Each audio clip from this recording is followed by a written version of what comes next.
major way. You know we doing major things. Hit me up with that tape of fade. Now let me hear what them haters say. You want it, you need it, I got it, come get it. Stay gifted, stay gifted, stay gifted, stay gifted. You want it, you need it, I got it, come get it. Stay gifted, stay gifted, stay gifted, stay gifted. What is going on YouTube? It's your boy Matt Get the Hands, back to you with another video. Before we get into this haircut tutorial on this adorable kid, just a little backstory of why I wanted to record this video. Guys, people go through things in life that make us better, make us stronger. And with us going through those things, yes, it hurts, but God's always gonna come through. So with that being said, without putting too much information out there, because I want y'all to go look at this YouTube channel. The parents of this kid have a YouTube channel, and it has to do with child loss and infertility. The name of the channel is called Christy. And the reason behind that is because her and her best friend actually went through the same thing. They had to deal with child loss and infertility. And for them to have the platform to put out information and educate women on how to deal with that and how to cope with it, because it is very, very common. We had some complications with both of my kids, my wife, and whenever I met this couple and I started cutting this kid, I heard their story, and this is a miracle baby, and they just had another one. They just had a little baby boy. It was God's plan. It was their gift from God to have another little baby boy. So without saying too much of their story, go watch their channel. Again, it's called Christy. I will leave a link in the description below. This little baby was a miracle baby as well, and the one behind me, my oldest, was also a miracle baby. So it's just amazing what life throws at you and how you get through to it. It's not easy.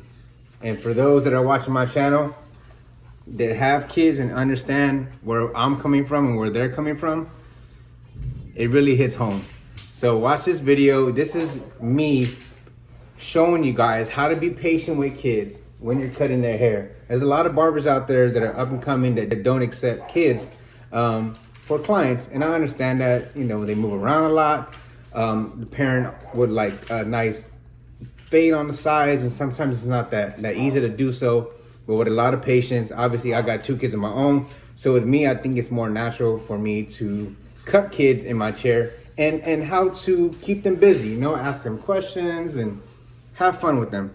But anyways, let's go ahead and jump right into this haircut tutorial, guys. Hopefully you enjoy this one, and hopefully you pick up some tips and tricks on how to be patient with kids, as I am being patient with this one right now, because she's all over the place. Aria, you want to say hi? You want to say hi? Hi. All right, y'all. Make sure you subscribe, like, share, comment. And as always, Team Gifted, stay gifted. All right, YouTube, let's go ahead and jump right into this haircut tutorial. Once again, please do visit that channel. Give them some love. Subscribe to their channel. And if you have dealt with that in the past or you're dealing with that now, it's definitely going to help you out. So let's go ahead and jump right into the tutorial. Right now, what I'm doing is I'm shaping the top of his head. We want to make sure that we keep enough length. That way we can curl sponge it. And this is my first time cutting the top of his hair. I usually just cut the sides, but I believe it needed a trim.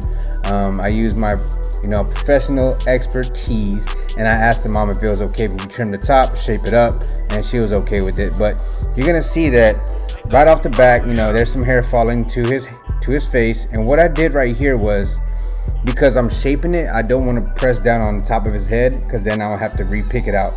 So if I'm gripping like the corners of his forehead, I'm able to have control, but I'm also doing that because I want the hair to fall on my hand, and then I can just throw it off like that instead of the hair falling to his face. Doing little small tips and tricks like that can help you achieve a nice haircut and keep the kid calm. And honestly, that's what it's all about. Having fun with the kid. I have the TV on right now, his favorite cartoon on Netflix, and right here I'm using the neck duster to get some hair off of him. He is so into that movie, and right here he was just looking for his mom, make sure that his mom was still in the room. And what I want to do right here on the sides, guys, is I don't want to do like a ball fade or anything that's going to take too much time, because right now, as you can tell, towards the front of his head, it was already light naturally. So then taking a number 1 guard all the way closed and blending that to the top is gonna create a nice gradiency, and it's gonna be light enough to where it looks like a real nice haircut. Now, I understand there's some kids out there and parents out there that want ball fades, but again, there's some extra steps that you have to take with doing that. And I would say with doing a number 1 on this particular kid, it suits him, it looks clean, and there's a nice transition, like I said, from light, medium to dark with doing a number 1 on the sides. And then what I want to do is I want to make sure I don't disconnect the top to the bottom. So with me doing that, I'm taking a 1.5 guard and I'm blending that into whatever the 1 left behind. He's checking himself out. He saw the camera. And I let him do that. I let the kids be kids, because it's all about patience. You're on his time. You're on their time. And right here, you're gonna see that I'm always using the opposite hand right there. I point to his chest to look down. And it's cool to have something on a kid cape, because if you ask him what it is, what's on the kid cape, maybe even some numbers to count, it keeps him, busy, and it has him look down. That way I can cut the back of his head. And just like that, the mom comes in the picture and gives him the phone to also look down and help me out. And that was amazing as well. So, and getting around this crease right here, it's always good to have the client looking straight up without slouching, because you want to make sure you can cut in between those creases around the neckline. And guys, my 1.5 guard is blending right into the top. I'm not going to use anything higher than that. You can go with and against the grain, and that's going to create that gradiency from the bottom to the top. Again, I don't want to disconnect it, so I'm using my Gamma Ergos. I have the 1 guard on there. It's all the way closed. And like I said in my intro, guys, maybe it is that I am a father of 2 and I have more patience, with raising my own. But I love cutting kids. I got very few of them. I would say probably a good 10 kids that I cut. But it's just amazing to see them grow and become, the young men that they are, and then going off to high school and college. It's amazing. So I got a few kids that I used to cut that are now going on a full ride, playing sports, and it's amazing, guys. And you never know, they may look back at you and say, hey, I remember you cutting my hair when I was little. I'm gonna fly you out. Come cut my hair. Now you cutting the whole team. So it's dope.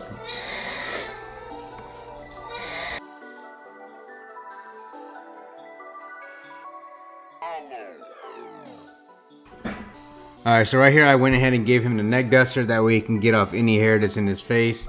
And then he starts going crazy with it. That was hilarious. But it's keeping him busy.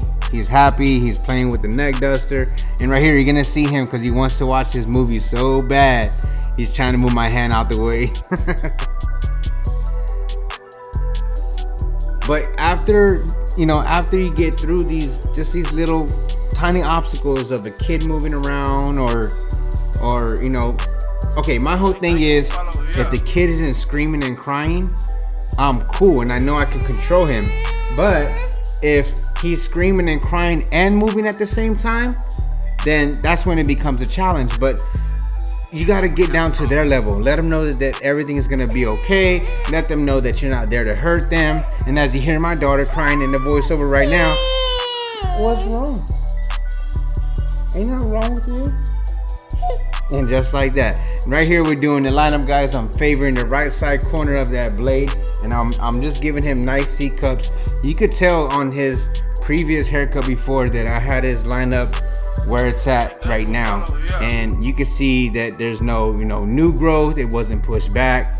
I'm basically touching up all his baby hairs, and he has a natural lineup right in the front. I'm gonna make sure I just keep that the way it is and just make sure it's crispy at the end of it. But there's no need to push back a kid's lineup, because if you do that at such a young age, believe it or not, with me, I don't do razor, but if you do razor on kids, it's gonna basically train that hairline to stay that way as they get older.